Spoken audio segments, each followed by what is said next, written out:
Okay, so we have seen a number of protocols, especially ones used for authentication, ones that use challenge and response. So the user who's trying to authenticate is challenged and sends a response. This is the kind of thing that's used in two-factor authentication protocols that some of you might be familiar with. This is an older one.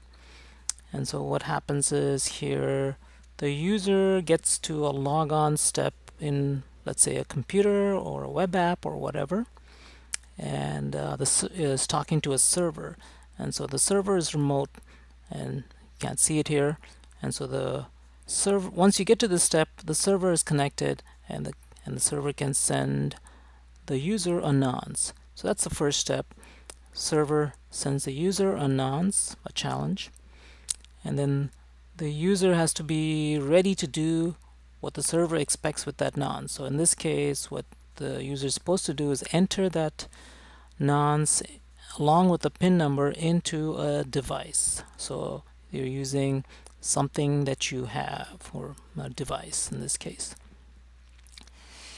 and something you know. So the PIN number is something that the user knows. And then what the device does is reply back to the user. Here's an encrypted message using a key that's known to this device and the server. So what's in the ciphertext is the nonce and the PIN number.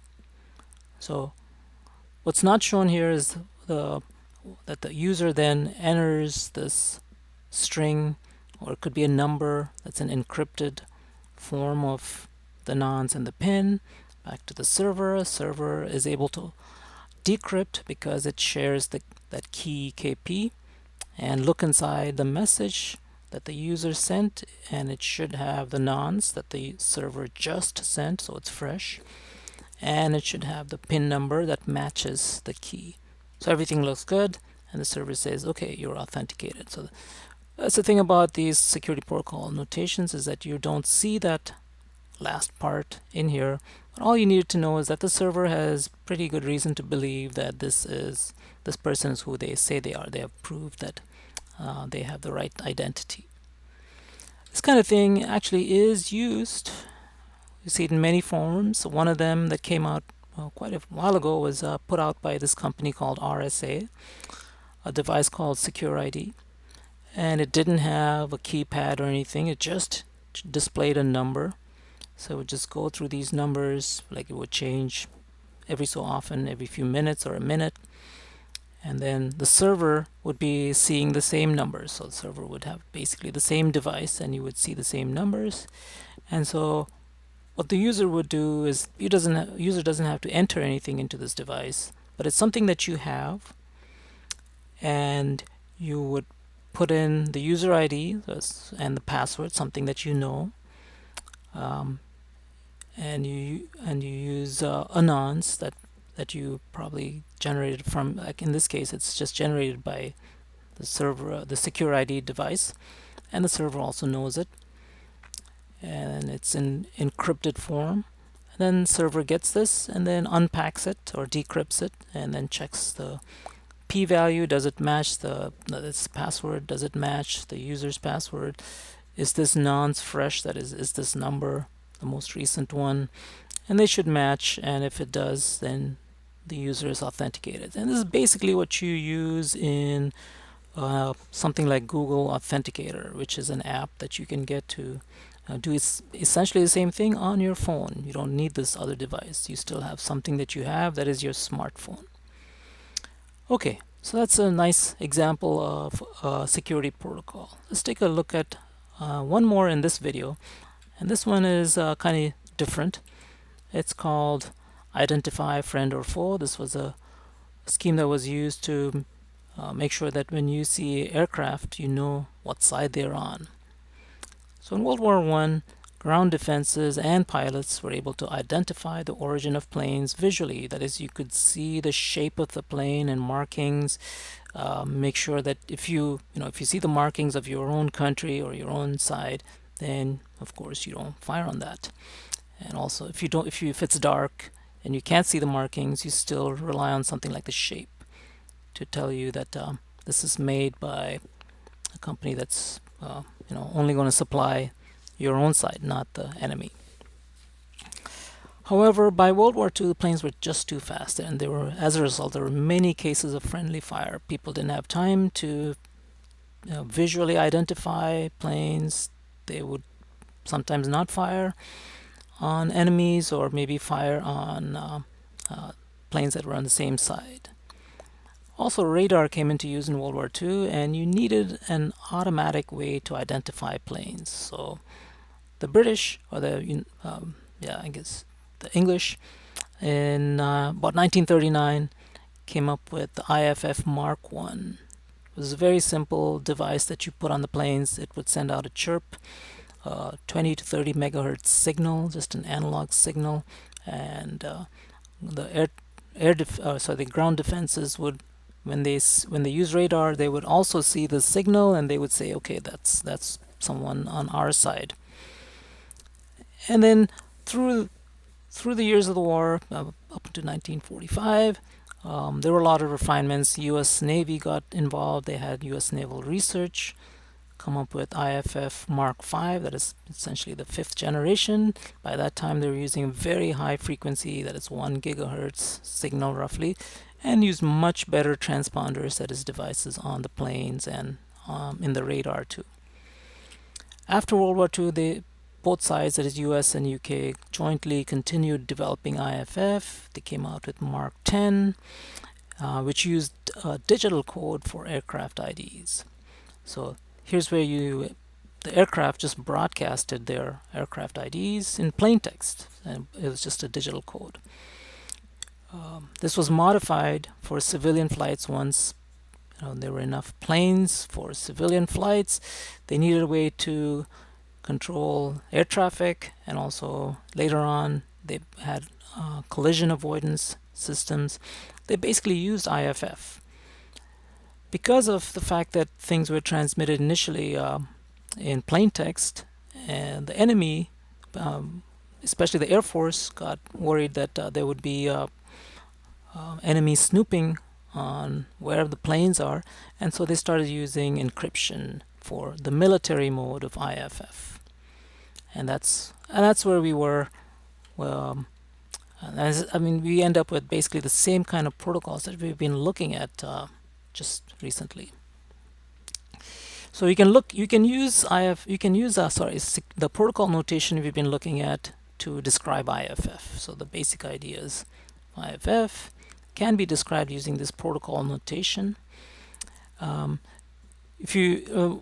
At first, this IFF was used between ground and air, but you can also use it in the air. So, for example, you can have a fighter plane with a IFF device that challenges another plane, let's say a bomber, on the same side. Make sure that it's not a foe before firing on a plane. And so what you would do is simple challenge. Once again, it's just a challenge and response scheme. Fighter sends the bomber a nonce, and the bomber has the same encryption key as the fighter, and so the bomber would just reply back with the nonce encrypted using that key. So that key that planes on the same side would know. So this, however, can be spoofed. So you can spoof IFF this way. It's kind of hard to break encryption, although it's not impossible to break encryption, but that's sort of too hard maybe.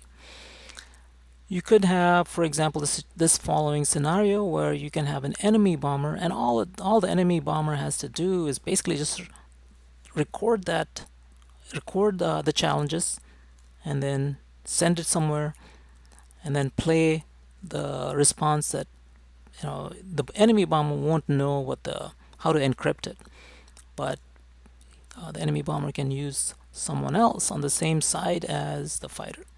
So that's described here. This is like a attack on this protocol. So this is the protocol, and this is an attack on that protocol. So the fighter, once again, sends a nonce, and in this case it's not a bomber on the same side as the fighter, but an enemy E. What the enemy does is it doesn't know how to encrypt because it doesn't have the key. So what it'll do is find someone on the same side as the fighter F, let's say the wingman of the fighter, sends the wingman the nonce. And the wingman just sees this nonce, automatically replies, thinks that it's someone on the same side as the wingman, and it replies with the encrypted nonce using the key that the fighter and the wingman know. But the enemy doesn't really know what to do with this. The enemy bomber cannot decrypt it, but it doesn't have to. All it has to do is replay that recorded signal to the fighter, and then as far as the fighter is concerned, it looks like someone on the same side has replied with the correct response. So it's got the correct key, and when the fighter decodes or decrypts that message, inside it is the nonce that the fighter sent out. So to the fighter, it looks like this scenario. It looks like everything's normal. It's a friend, not an enemy, but the enemy has defeated the IFF scheme or spoofed it by using someone else on the same side as the fighter. This is actually supposedly what happened in the South African border war, and this was towards the late 1980s. So there was a big conflict with Namibia and South Africa on the same side, so they were allies. They were fighting a war with forces in Angola. And turns out the Angolans had an ally in Cuba, which is not anywhere near here. It's across the Atlantic. So Cuban planes came over, and the planes they were using were Soviet MiGs. So the Cubans had these MiGs, and what they would do was the Cubans would hang out just north of the border on the Angolan side, so they were in friendly territory. And as soon as the South Africans sent a bomber north across the border, the Cubans would then very quickly go south, even though there were South African defenses on the Namibian side. Cubans were somehow able to evade those defenses. And so turns out what they did was spoof the IFF scheme that South Africans were using. So here's roughly how it worked. So once again, South African bombers were on the south side of the border, MiGs were on the north side. And then as soon as a bomber went across, the MiGs would very quickly cross the border south, where they would be challenged by South African defenses.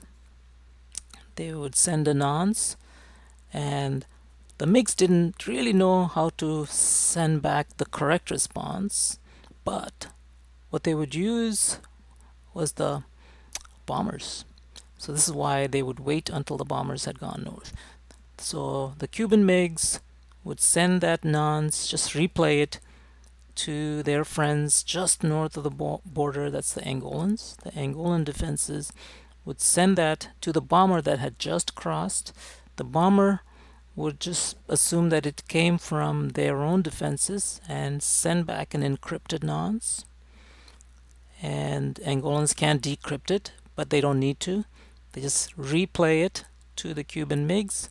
The Cuban MiGs now get this encrypted nonce using the correct key that the South Africans use, and they don't have to decrypt it. They just have to replay it back down to the the ground defenses, and now the ground defenses think that this MiG is this bomber, essentially. Okay, so by spoofing IFF, they were able to evade the defenses, and then both the Cubans would be bombing here, South Africans would be bombing up there. Okay. So IFF was essentially broken, but not because of vulnerability in the cryptography, but because the way the protocol was used.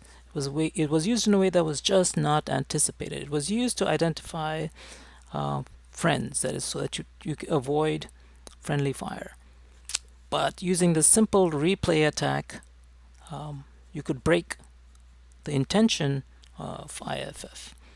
And this is called a MiG in the middle, or in these days in web apps or basically cybersecurity in general is called a man-in-the-middle attack, or abbreviated MITM, and also called a middle person attack. It's pretty general, and the book shows you how you can use this kind of technique, I guess if you could call it that, to not to play chess with a chess grandmaster and not lose a game.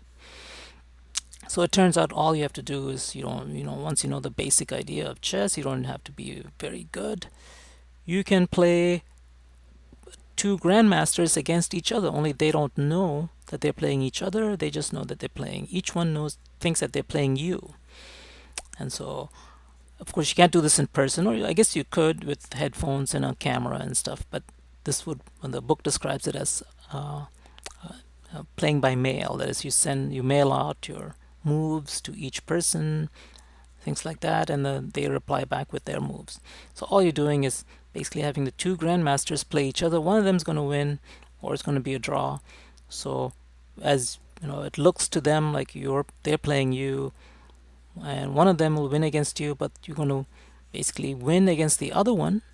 That's, you're playing against the grandmaster and winning, or you draw. You don't have to lose. Okay, so the fixes for these kinds of man-in-the-middle attacks are application specific. So for example, for the actual IFF, NATO now uses Mark 12A Mode 5.